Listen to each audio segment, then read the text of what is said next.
श्री गुरुदेव भगवान की जय। श्रीमद् भगवद गीता के 12वें अध्याय में श्री भगवान भक्त के लक्षणों का वर्णन करते हुए कहते हैं, मेरा मुझको कुछ नहीं, जो कुछ है सो तेरा। जिस संसार में जितना भी जो कुछ दिखाई दे रहा है सब वास्तव में न मेरा था, न है, न रहेगा। लक्ष्मी चंचला है जो रहेगी नहीं, घर परिवार धन आपके हाथ सदा रहेगा नहीं। सभी क्षण भंगुर है जो भाषित हो रहा है, चित्र लिखित की तरह सब मिथ्या है। अथवा परमात्मा का ही जानो, तुम्हारा तो किसी प्रकार भी सिद्ध नहीं है। बाप दादा माँ बाप परिवार पति पुत्र जो सबका हो संसार में भी और इसके पीछे भी उसका आधार अधिष्ठान भी वही सब है। अपने पुरुषार्थ से जानो तो परमात्मा की दी हुई शक्ति के बिना आपका हाथ दिमाग शरीर जो पंचभूतों का है, शक्ति परमात्मा की है और आधार अधिष्ठान भी वही है। कोई भी वस्तु तुम्हारी सिद्ध होती ही नहीं है। अतः निर्मम ममता रहित हो जाओ। भक्त मेरा नहीं है ऐसा ही सोचता है। भक्त तो यही सोचता है कि मेरा कुछ है ही नहीं। संसारी सोचते हैं मेरा था वह रहा नहीं, लेकिन भक्त ने यदि ऐसा सोचा तो मेरा या अपनी समझकर रोता है, अपना समझकर रोएगा। मैंने ऐसा क्यों कहा, वो यही सोचेगा कि मैंने ऐसा कहा भी क्यों। यद्यपि मुख से कह देते हैं कि सब आपका है, कोई अपने मुख से कह भी देता है, कोई पूछता है कि किसका क्या है तो बता देते हैं कि आपका है, मेरा कुछ नहीं है। एक संत से एक व्यक्ति ने कह दिया कि बेटा आपका है। थोड़ी देर संत ने छिपा दिया तो अति व्याकुल हो गए। तब संत ने कहा है कि मेरा है तो व्याकुल क्यों हो रहे हो। परीक्षा ली उनकी, उपदेश दिया कि वास्तव में लड़का भगवान का है, मेरा नहीं है। यदि तुम्हारा है तो संभाल कर रख लो। जैसे एक मुनीम या वकील या नौकर सेठ की दुकान या मकान को या मुकदमे को अपना ही कह देते हैं, तो कह देने से तो अपना नहीं हो जाता। बात केवल आसक्ति की है, आसक्ति नहीं है तो वाणी से कहने से भी कुछ नहीं होगा। भगवान जैसे भी रखे वैसे ही खुश रहना है। शरीर आदि सब पाती है, शरीर आदि सब मिला है। दूसरे की सेवा की तरह शरीर की भी सेवा करनी है। सब पाया है, मिला है तो इसकी भी सेवा करनी है। जैसे दूसरों की सेवा हमें करना हमारा धर्म है, मानव धर्म है, ऐसे ही अपने शरीर की भी सेवा करनी है। दूसरे अध्याय में कहा है, विहाय कामान्य है सर्वान पुमान शक्ति निर्ममो निरहंकार है शशान्य मधिगच्छति। तो मेरा कहने वाला सदा अशांत ही रहता है। तीसरे अध्याय में कहा, हेतु सर्वाणि कर्माणि मयि सन्न्यस मत्परा निराशीर निर्ममो भूत्वा युद्ध से विगत ज्वरः। तो समस्त क्लेशों से रहित होकर वह विकार रहित हो जाता है। अहंकारम बल 18वें अध्याय में कहा, अहंकारम बलम दर्पम कामम क्रोधम परिग्रहम विमुच्य निर्ममा शांतो ब्रह्म विवाह कल्पते। अतः ब्रह्म भाव की प्राप्ति के लिए बुद्धि की स्थिरता और भक्त के लक्षण प्राप्त करने के लिए निरहंकार निर्मम होना ही पड़ेगा, तभी अहंकार रहित हो पाएंगे। चाहे पहले ममता छोड़ो या अहंकार रूपी शरीर की कार में न बैठे। जब मेरा शरीर नहीं तो मैं कर भी क्या कर सकता हूँ। भगवान लक्ष्मी जी से भी कह रहे हैं, कथा कह रहे हैं तो कह रहे हैं केवल हंकारा भरो, निरहंकार है मैं, मिलाना अहंकार है। युद्ध रहेगा नहीं, शरीर रहेगा नहीं, धन शरीर बुद्धि बल जन बल शक्ति किसी का भी हो, अपनी चाह अलग से दिखाना यह अहंकार है। किसी का भी जो भी कुछ मिला है, बुद्धि बल है, जन बल है, धन शक्ति है, वो सब मिला हुआ है। मैं मेरा ही सबसे बड़ी विपत्ति है। मकान की रखवाली देखभाल तो करो लेकिन आसक्ति ना हो। किराए की मकान की ज़्यादा परवाह नहीं होती, ऐसे ही है आलीशान मकान है, टीवी दूरदर्शन ठंडा गर्म करने की मशीन फ्रिज गाड़ियाँ पूर्ण ऐश आराम से युक्त हैं। इतने बढ़िया मकान का किराया भी लंबा चौड़ा होना चाहिए, वह भी इतना कि केवल भजन करते रहो।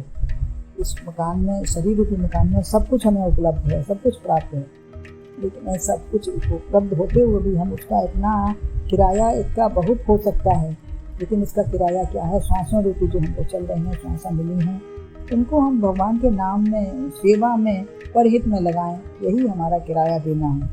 अन्यथा इसका हमने व्यर्थ ही गंवा दिया। केवल भजन करते रहो, वह भी इतना कि केवल भजन करो। फिर आया जैसे मंदिर में रहने को यदि जगह मिल जाए तो सेवा पूजा ही करो, ऐसे ही शरीर मंदिर है भगवान का। इसे अपना ना मानकर भगवान पंचभूतों और प्रकृति का मानते रहें, तभी सब ठीक होगा। ऐसी भावना बनने पर सम दुख सुखा क्षमी, जैसे मालिक कुछ लाभ से या हानि से अति दुखी सुखी नहीं होता। कोई मालिक अपने नॉर्मल रहते हैं तो उनको सामान्य भाव में उनको अति दुख सुख नहीं होता। ठीक है, जो आया ठीक है, गया सो ठीक है। तो इसे ही हमको शांति से अपना जीवन व्यतीत करना है कि जो मिला वो हमारे भाग्य का था, नहीं मिला तो वो ठीक है, वो भी अच्छा है, भगवान की कृपा है। जो भी है सब प्रभु की कृपा है, ऐसा सोचते हुए सब भगवान की राजी हैं हम उसी में जिसमें तेरी रजा है। अब यूँ भी बहा है, उन्हें भी बहा है। तो ऐसा सोचकर हम सदा प्रसन्न रह सकते हैं। मेरे गुरुदेव भगवान की जय। श्री गुरुदेव भगवान की जय। श्रीमद् भगवद गीता के 12 अध्याय में भगवान भक्तों के लक्षण बताते हुए 13वें श्लोक में कह रहे हैं कि भक्ति योग और भक्त के लक्षण में वेशभूषा, वस्त्र, चंदन या कंठी माला यानी बाहरी आकृति नहीं, वरन आंतरिक भाव, हृदय में क्या है, उसके क्या बसा है, कैसा भाव है। संसारी विकार या भगवान का मंदिर है उसका मन कैसा है। संसारी विकार हैं, कुछ आसक्ति है, भाव है, मन कैसा है, जो हृदय के ही एक्सरे से पता चलता है कि टूट फूट अंग भंग है या स्वस्थ है। यदि विकारी है तो भक्त नहीं है। यह पहचान कैसे हो, करने के लिए एक्सरे मशीन जैसी ही लगी है अंदर। यदि यह सब उभरी हैं तो भी वह भक्त है। यदि यह सब भाव उभरे हैं तभी भक्त है। तो पहला अद्वेष्टा सर्वभूतानां, 13वां श्लोक चल रहा है। अद्वेष्टा सर्वभूतानां मैत्रः करुण एकचा निर्ममो निरहंकारः सम दुख सुखा क्षमी। यहाँ 7 लक्षण भक्त के बताए हैं। तो अद्वेष्टा मैत्री, करुणा, निर्मम, निरहंकार, सम दुख क्षमी, ये 7 लक्षण पराभक्ति या सच्चे भक्त के बताए हैं। इसे ही जीवन व्यवहार में लाओ और विचार रहे उनकी लीला पढ़कर कि कितनी कितनी बातें उनके सामने आई हैं। भगवान की लीला जब पढ़ते हैं, सुनते हैं, कथाएं सुनते हैं, तो उनके सामने कितनी कितनी आपत्ति विपत्ति समस्याएं आई हैं। कितने ही राक्षसों से उपद्रव, पूतना, वृत्तासुर, अघासुर आदि अनेकानेक राक्षस उन्हें मारने आए। उन्हें दंड तो दिया परंतु भगवान ने द्वेष नहीं किया उनसे, अन्यथा उनको नरक में ही भेज देते। अगर उनसे द्वेष करते तो उनको नरक में भेजते। अरे को अनभल किन न काऊ, उन्होंने कभी किसी का दुष्ट का भी अवहेला नहीं किया। जो भगवान को मारना चाहेगा उसकी मृत्यु तो उसके कर्म फल से स्वतः ही होगी, लेकिन भगवान तो अखंड अद्वय हैं, वहाँ मृत्यु कहाँ। अतः जो तो को कांटे हृदय काहे बोए तो फूल, तो को फूल के फूल हैं, बातों हैं पशु। तेरा हृदय भी द्वेष रहे थे तो तुम्हें वही मिलेगा। व्यक्ति अपनी प्रकृति से भी बंधा होता है, कुछ संगत से भी प्रभाव पड़ जाता है। हालांकि हर व्यक्ति अपनी प्रकृति से बंधा होता है, जो उसका स्वभाव होता है, भाव होता है, वो बना ही रहता है, लेकिन कुछ अपनी संगत से भी उसका प्रभाव पड़ता है। जैसा करे संग वैसा चढ़े रंग। कसाई का तोता होता है तो वो मारो मारो बोलता है, और एक संत के पास तोता है वो राम राम बोलता है। तो जैसी संगत करेंगे वैसा ही उसको प्रभाव होगा, वातावरण जैसा होगा वैसा ही प्रभाव पड़ेगा। उसके हृदय में जन्म जन्मांतर से ही राग द्वेष कामी क्रोधी होते हैं, सिंह व्याघ्र आदि जैसे, परंतु हम वैसे न बने। पशु हैं, उनका जो भाव है वो वैसे ही रहेगा।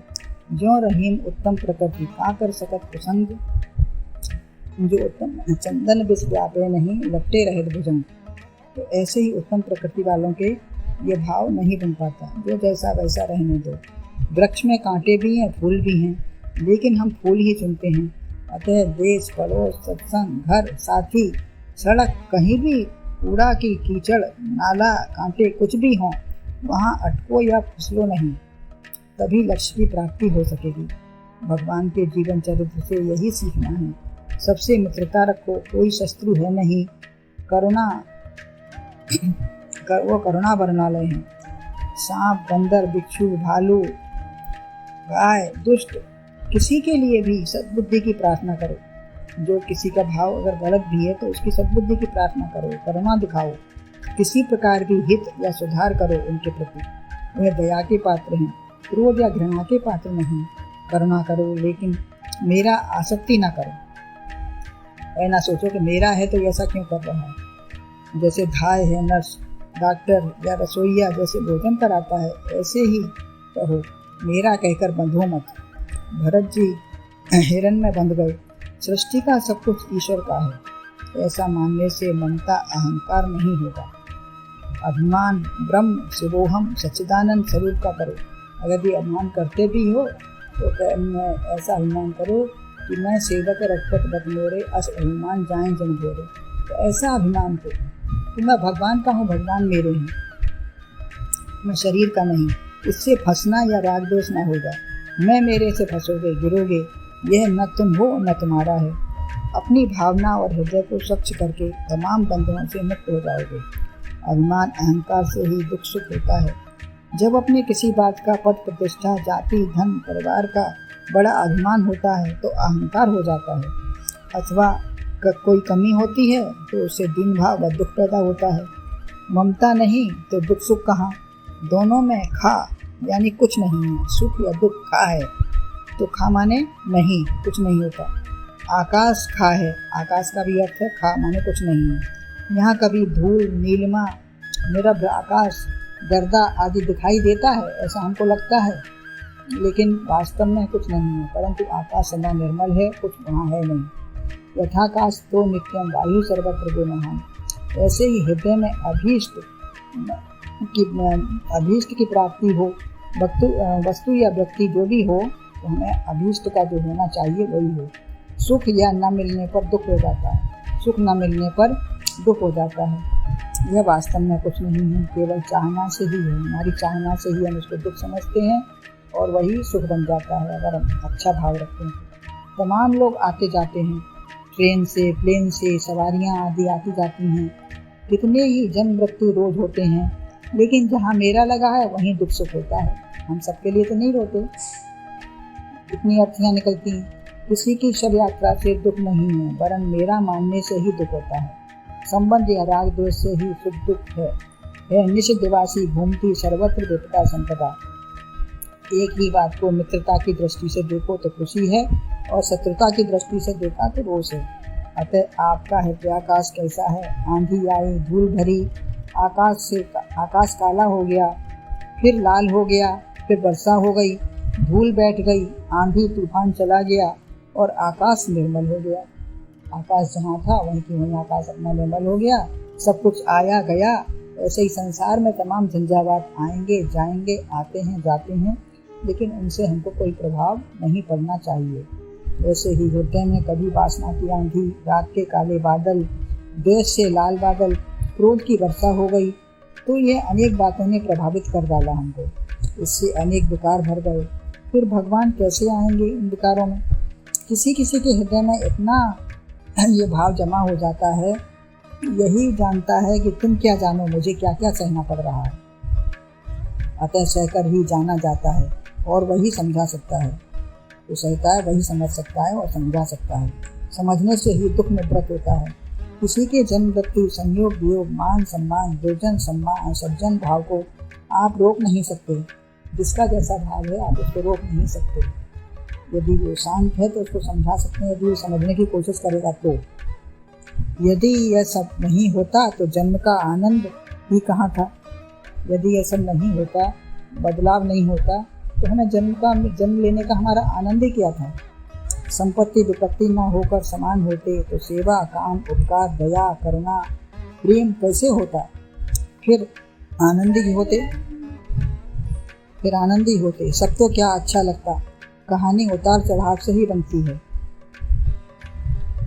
नाटक, कविता, कथा, उपन्यास सब में चाहिए तो उतार चढ़ाव नहीं होगा। कोई भी आप कहानी लिखेंगे, कुछ भी पढ़ेंगे तो उसमें नाटक, कविता, कथा कुछ भी होगा तो उसमें जब तक उतार चढ़ाव नहीं होगा तो आपको क्या पढ़ते पढ़ते अच्छा लगेगा?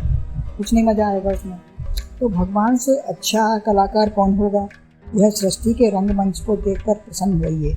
कहीं धन निर्धन, कहीं पांडित्य मूर्खता, अतः सुखी दुखी न हो। सभी प्रसंग अच्छे हैं। हम अपने में अहंकार से दुखी हैं। प्रकृति की भिन्नता है। एक धूप में सह लेता है, धूप को सह लेता है, और एक बीमार हो जाता है। आप दृष्टा साक्षी बनो। तब जो हो रहा है होने दो, केवल दृष्टा बनकर देखो। जो होना है सो हो रहा है, मेरा कुछ नहीं है। क्षमी, आगे कहते हैं क्षमी कैसा हो, किसी के प्रति रोष ना आए। क्षमा बड़िन को चाहिए, छोटिन को उत्पात। का रहीम हर को घटियो, जो भृग मारी लात। तो रहीम कहते हैं कि क्या हम भगवान तो खुश रहे, भृगु जी ने लात मारी तो शक्ति रहते हुए ही क्षमा है। यदि शक्ति नहीं तो कायरता है। न्यायाधीश न्याय करता है, जल्लाद फांसी पर चढ़ाता है। हम दृष्टा हैं, साक्षी हैं। जो कर्म जैसा करता है भगवान उसे स्वयं दंड देगा। पृथ्वी कितनी क्षमाशील है। हम कितने अपराध करते हैं, थूकना, खोदना, गाड़ना, लेकिन वह सदा क्षमा करती है। पृथ्वी हमेशा क्षमाशील है, उसका काम क्षमा ही है। तो ऐसे ही बनो, सदा क्षमा करो। तो खोद खाद धरती सहे, काट कूट बन रहा है, कुटिल वचन साधु सहे और सहा न जाए। तो ऐसे ही हमको हर तरीके से शांत भाव में रहना है। यदि अपने को शांत बनाए रखेंगे तो वातावरण और सब कुछ अच्छा ही प्रभाव पड़ेगा और सब खुश रह पाएंगे। गुरुदेव भगवान की जय।